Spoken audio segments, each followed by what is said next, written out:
விஷச்சாராய மரணம் தொடர்பாக விவாதிக்க கோரி தொடர்ந்து அமளியில் ஈடுபட்டதால் சட்டப்பேரவை நிகழ்வுகளில் அதிமுக உறுப்பினர்கள் ஒருநாள் பங்கேற்க சபாநாயகர் அப்பாவு தடை விதித்தார். கேள்வி நேரத்தை ஒத்திவைத்துவிட்டு கள்ளக்குறிச்சி விஷச்சாராயம் தொடர்பாக விவாதிக்க வலியுறுத்தி இன்றும் அவர்கள் முழக்கங்களை எழுப்பினர். தொடர்ந்து அதிமுகவினர் அமளியில் ஈடுபட்டதை அடுத்து அதிமுகவினர் இந்த கூட்டத்தொடர் முழுவதும் பங்கேற்க தடை விதிக்குமாறு அமைச்சர் கே என் நேரு தீர்மானம் கொண்டுவந்தார். அப்போது அதிமுகவினருக்கு இன்னொரு வாய்ப்பு வழங்க வேண்டும் என்று முதலமைச்சர் மு.க.ஸ்டாலின் கோரியதை அடுத்து ஒரு நாள் மட்டும் அதிமுக உறுப்பினர்கள் அவை நடவடிக்கைகளில் பங்கேற்க தடை விதித்து சபாநாயகர் அப்பாவு உத்தரவிட்டார். இதனையடுத்து முழக்கமிட்டவாறே அதிமுகவினர் சட்டப்பேரவையிலிருந்து வெளியேறினர். சபாநாயகருடைய நடவடிக்கையே ஜனநாயக படுகொலைங்க. அவர் முதலமைச்சருடைய கண்ணசவிக்கு தகுந்தாப்புல நடக்கிறாரு. அவர் சுயமா சிந்திச்சு சுயமா சபையை நடத்தல. அவரே சபாநாயகருடைய நடவடிக்கை சரியா இருந்திருந்தா ஒத்திவைப்பு தீர்மானம் நம்ம சட்டமன்ற உறுப்பினர்கள் அதிமுக சட்டமன்ற உறுப்பினர்கள் ஒத்திவைப்பு தீர்மானம் கொடுத்திருப்போம். அதையே அனுபவிச்சிருக்கலாமே. அவர் அதை ரிஜெக்ட் பண்ணிட்டாரு. கள்ளக்குறிச்சி விஷசாராய உயிரிழப்புகள் தொடர்பாக விசாரணை நடத்த தேசிய மகளிர் ஆணையம் குழு அமைத்து உத்தரவிட்டுள்ளது. இது தொடர்பாக தேசிய மகளிர் ஆணையம் தனது எக்ஸ் தளத்தில் வெளியிட்டுள்ள பதிவில், கள்ளக்குறிச்சியில் விஷசாராயம் குடித்து 6 பெண்கள் உயிரிழந்துள்ளது தொடர்பாக தாமாக முன்வந்து விசாரணைக்கு எடுத்துள்ளதாக தெரிவித்துள்ளது. அதன்படி இந்த விவகாரத்தை விசாரிக்க 3 பேர் குழு அமைத்துள்ளதாகவும் தேசிய மகளிர் ஆணையம் கூறியுள்ளது. தேசிய மகளிர் ஆணைய குழு உறுப்பினரான குஷ்பு தலைமை வகிப்பார் என்றும் தேசிய மகளிர் ஆணையம் தனது எக்ஸ் தள பதிவில் குறிப்பிட்டுள்ளது. மாஞ்சோலை மக்களுக்கும் பேருந்துக்குமான பந்தத்தை மிக அழகாக காட்சிப்படுத்தி இருந்ததாக புதிய தலைமுறைக்கு போக்குவரத்துத்துறை அமைச்சர் சிவசங்கர் சட்டப்பேரவையில் பாராட்டு தெரிவித்தார்.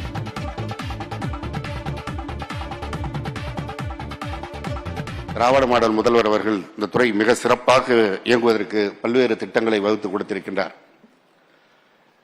இந்த திட்டங்கள் மூலமாக சிறப்பாக இயங்குகின்ற துறையை சமீப காலமாக சிலர் குறிவைத்து தாக்கி வருகிறார்கள். ஆனால் இந்த துறை எப்படி இயங்குகிறது என்பதற்கு சமீபத்திலே ஒரு தொலைக்காட்சியிலே ஒளிபரப்பப்பட்ட ஒரு காட்சி துறைக்கு மிக சிறப்பாக அமைந்திருந்தது. மாஞ்சோலைக்கு இயங்கிக் கொண்டிருக்கின்ற அந்த பேருந்து எப்படி இயங்குகிறது என்பதை அதில் காட்டினார்கள். இந்த அரசு இந்த துறையினுடைய வெற்றியாக அதை எடுத்திருந்தால் கூட அவ்வளவு சிறப்பாக வந்திருக்குமா தெரியவில்லை. புதிய தலைமுறை தொலைக்காட்சி மிக சிறப்பாக அந்த காட்சியின் மூலமாக வெளிப்படுத்தியிருந்தார்கள். மாஞ்சோலையிலே பணியாற்றுகின்ற அந்த தொழிலாளர்கள் அவருடைய கருத்துக்களை அதில் வெளிப்படுத்துகிறார்கள். 600 குடும்பங்கள் இருக்கின்ற இந்த எஸ்டேட்டிலே பணியாற்றுகின்ற தொழிலாளர்கள், எங்களுக்கு இருக்கின்ற ஒரே ஆதாரம் இந்த அரசு போக்குவரத்து கழக பேருந்துகள் தான். இந்த பேருந்திலே பணியாற்றுகின்ற அத்தனை பேரும் எங்கள் குடும்பத்தில் ஒருவராக இருக்கிறார்கள் என்று அந்த பேருந்து நிற்கின்ற போது அவர் பேசிக் கொண்டிருக்கின்றார். சர்வதேச கிரிக்கெட் போட்டிகளில் டேவிட் வார்னர் விடைபெற்றிருக்கிறார். ஆஸ்திரேலிய அணியின் தொடக்க வீரரான டேவிட் வார்னர் ஒருநாள் டெஸ்ட் போட்டிகளிலிருந்து ஏற்கனவே ஓய்வு பெற்ற நிலையில் தற்போது T20 போட்டியிலிருந்தும் ஓய்வு பெறுவதாக அறிவித்துள்ளார். T20 உலகக்கோப்பை கிரிக்கெட் தொடரே தனது கடைசி சர்வதேச கிரிக்கெட் போட்டி என்று டேவிட் வார்னர் கூறியிருந்தார். இந்த சூழலில் சூப்பர் 8 சுற்றிலிருந்து ஆஸ்திரேலியா வெளியேறியதால் வார்னரின் 15 ஆண்டு கால சர்வதேச கிரிக்கெட் வாழ்க்கையும் முடிவுக்கு வந்திருக்கிறது. 112 டெஸ்ட் போட்டிகளில் விளையாடியுள்ள அவர் 26 சதம் 37 அரை சதத்துடன் 8786 ரன்கள் சேர்த்துள்ளார்.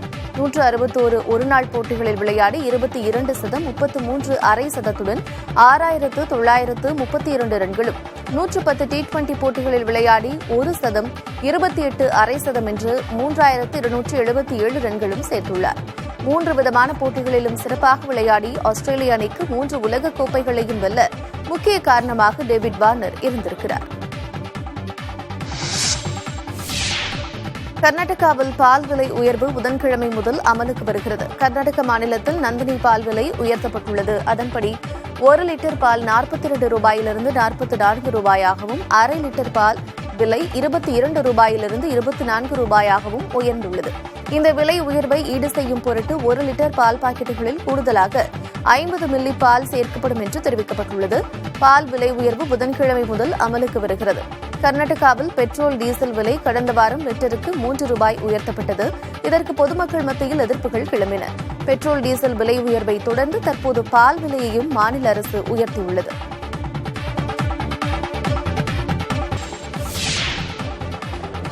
தமிழ்நாட்டில் வனப்பரப்பினை அதிகப்படுத்த உறுதி பூண்டுள்ளதாக சட்டப்பேரவையில் வனத்துறை கொள்கை விளக்க குறிப்பில் தெரிவிக்கப்பட்டுள்ளது.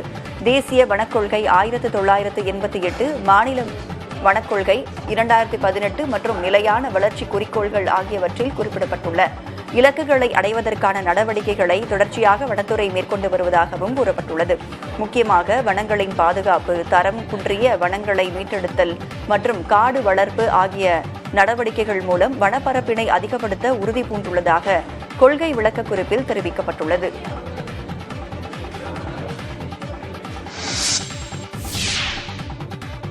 நாகை மாவட்டம் வேதாரண்யத்திற்கு அருகே பள்ளி கட்டடத்தை உரிமையாளரே இடித்து தகர்த்த சம்பவம் அதிர்ச்சியை ஏற்படுத்தியுள்ளது. தேத்தாக்குடி தெற்கு கிராமத்தில் செயல்பட்டு வந்த சரஸ்வதி அரசு உதவி பெறும் தொடக்கப்பள்ளியின் தலைமை ஆசிரியரும் பள்ளியின் உரிமையாளருமான ரகுபதி கடந்த மே 31ஆம் தேதி பணி ஓய்வு பெற்றார். பள்ளி நிர்வாகி ரகுபதியுடன் ஏற்பட்ட கருத்து வேறுபாடு காரணமாக வேறு பள்ளிக்கு பணிக்கு சென்றிருந்த கோதண்டபாணி என்ற ஆசிரியர் 2 ஆண்டுகளுக்கு பிறகு மீண்டும் இதே பள்ளியில் பணியில் சேர்ந்தார். இதனை விரும்பாத நிர்வாகி ரகுபதி பள்ளிக்கு பூட்டு போட்டுள்ளார். கோடை விடுமுறைக்கு பின் திறக்கப்பட வேண்டிய பள்ளி பூட்டப்பட்டு இருந்ததைத் தொடர்ந்து மாவட்ட ஆட்சியரின் உத்தரவின் பேரில் அதிகாரிகள் முன்னிலையில் பூட்டு உடைக்கப்பட்டு பள்ளி மீண்டும் திறக்கப்பட்டது. இந்நிலையில் இதை ஏற்காத உரிமையாளர் ரகுபதி இரவோடு இரவாக பள்ளி கட்டடங்களை JCB இயந்திரம் மூலம் இடித்து சேதப்படுத்தியுள்ளார். இந்த விவகாரத்தில் ரகுபதியை காவல்துறையினர் தேடி வருகின்றனர். பெரம்பலூர் அருகே நூலகம் ஒன்று நியாய விலை அங்காடியாக மாறியுள்ளது. அரும்பாவூர் அருகே உள்ள தழுத்தாரை ஊராட்சியில் தானிய கிடங்காக செயல்பட்டு வந்த அரசின் பழைய கட்டடம் கூட்டுறவுத்துறையின் நியாய விலை அங்காடியாக செயல்பட்டு வந்தது. இக்கட்டடம் கடந்த 2 ஆண்டுகளாக சேதமடைந்து வந்ததால் அருகில் உள்ள செயல்படாமல் இருந்த நூலக கட்டடத்தில் மாற்றப்பட்டு இயங்கி வருகிறது. முன்பிருந்த நியாய விலை அங்காடியின் பழைய கட்டடத்தை சீரமைத்தும் நூலகத்தை மீண்டும் புதுப்பித்து மாணவர்களின் பயன்பாட்டிற்கு கொண்டுவர வழிவகை செய்ய வேண்டும் எனவும் கோரிக்கை வலுத்துள்ளது. எதுவுமே இடம் அந்த மாதிரி எதுவுமே பத்தல. இப்ப லைப்ரரியில பொருளெல்லாம் கொடுத்துட்டு இருக்காங்க. ஆனா அங்க இடம் பத்தாதனால பொருளெல்லாம் நிறைய ஸ்டாக் வைக்க முடியல.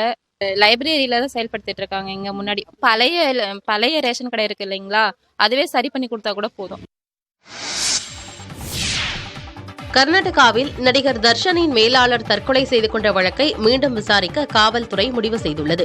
கர்நாடக மாநிலம் சித்ரதுர்காவைச் சேர்ந்த ரேணுகாசாமி என்ற ரசிகரை கொலை செய்த வழக்கில் நடிகர் தர்ஷன் உட்பட 17 பேர் கைது செய்யப்பட்டு பரப்பன அக்ரஹாரா சிறையில் அடைக்கப்பட்டுள்ளனர். இந்நிலையில் தர்ஷன் தனது மேலாளர் ஸ்ரீதர், தயாரிப்பாளர் உமாபதி கவுடா உள்ளிட்டோரை தாக்கியதாக தனிப்படை காவல்துறையினருக்கு புகார் வந்தது. ஆனைகளில் உள்ள தர்ஷனின் பண்ணை வீட்டின் மேலாளர் ஸ்ரீதர் கடந்த ஆண்டு தற்கொலை செய்து கொண்டார்.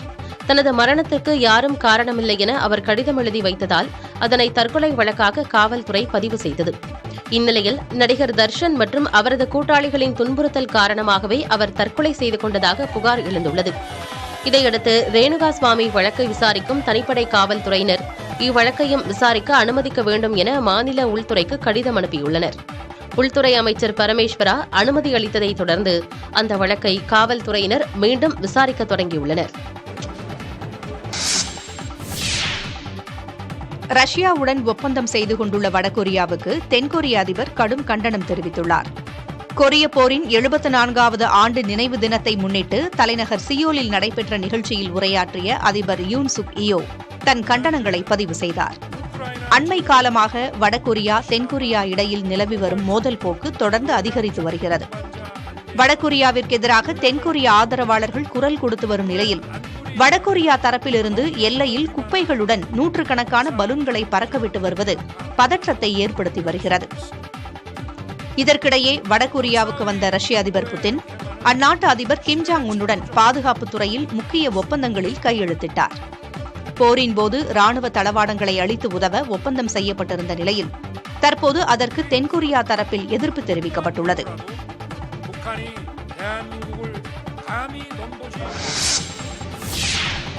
ஆட்சியில் உள்ளவர்களின் விளையாட்டுகள் 2 மாதங்களில் நிறைவடைந்துவிடும் என இலங்கை முன்னாள் அதிபர் மைத்ரிபால சிறிசேனா தெரிவித்துள்ளார். இலங்கையின் கண்டியில் இலங்கை சுதந்திர கட்சி நிர்வாகிகளுக்கான ஆலோசனைக் கூட்டம் நடைபெற்றது.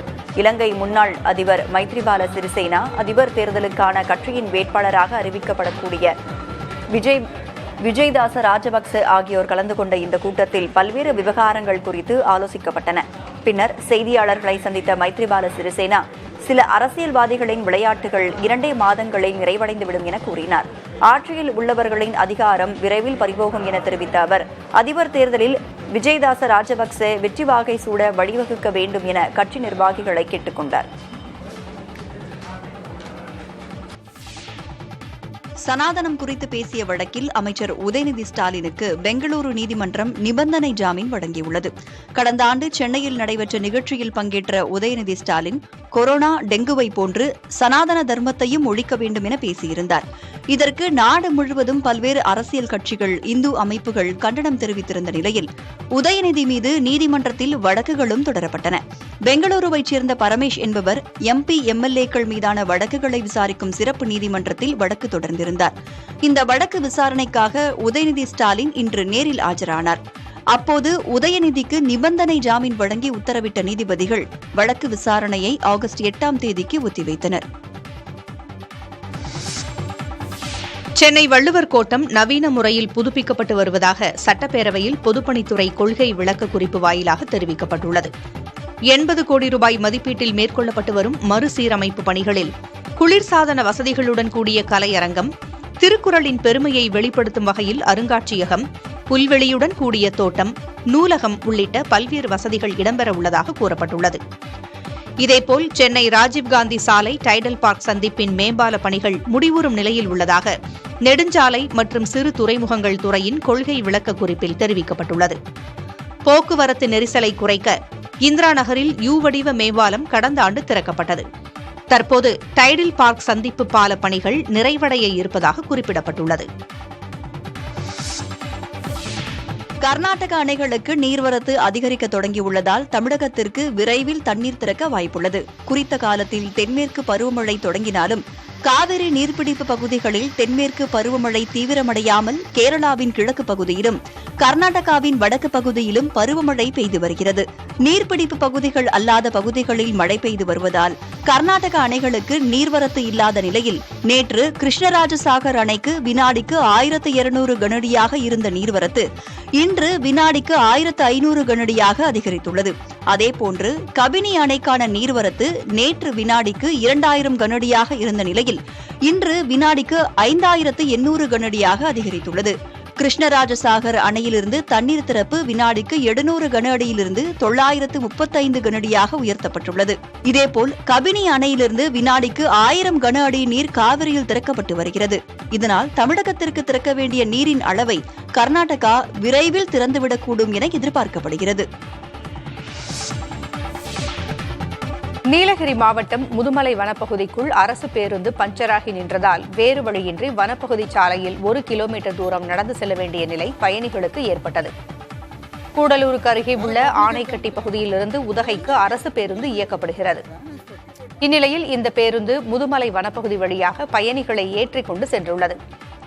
தொரப்பள்ளி சோதனை சாவடியிலிருந்து சுமார் 1 கிலோமீட்டர் தூரத்தில் உள்ள வனப்பகுதி வழியாக சென்றபோது டயர் பஞ்சராகி பேருந்து அங்கேயே நின்றுள்ளது. வனப்பகுதிக்குள் பேருந்து நின்ற நிலையில் பயணிகள் வேறு வழியின்றி வனப்பகுதி சாலையில் சுமார் 1 கிலோமீட்டர் தூரம் நடந்தவாறு சோதனை சாவடி உள்ள பகுதிக்கு வந்தடைந்தனர். தொடர்ந்து மாற்று வாகனங்களில் ஏறி அங்கிருந்து புறப்பட்டனர்.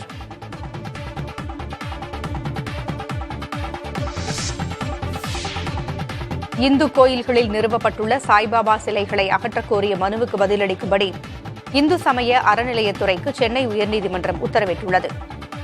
ஆகம விதிகளுக்கு முரணாக தமிழகத்தில் பல இந்து கோயில்களில் சாய்பாபாவின் சிலைகள் அமைக்கப்பட்டிருப்பதாகவும் அந்த சிலைகளை அகற்ற அறநிலையத்துறைக்கு உத்தரவிட வேண்டும் என்றும் கோவையைச் சேர்ந்த சுரேஷ் பாபு என்பவர் உயர்நீதிமன்றத்தில் பொதுநல மனுவை தாக்கல் செய்திருந்தார்.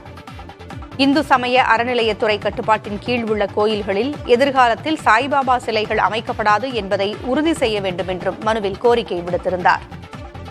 இந்நிலையில் இந்த வழக்கை விசாரித்த பொறுப்பு தலைமை நீதிபதி மகாதேவன் மற்றும் நீதிபதி முகமது சஃபீக் ஆகியோர் அடங்கிய அமர்வு இதுகுறித்து பதிலளிக்கும்படி இந்து சமய அறநிலையத்துறைக்கு உத்தரவிட்டு விசாரணையை ஒத்திவைத்தது.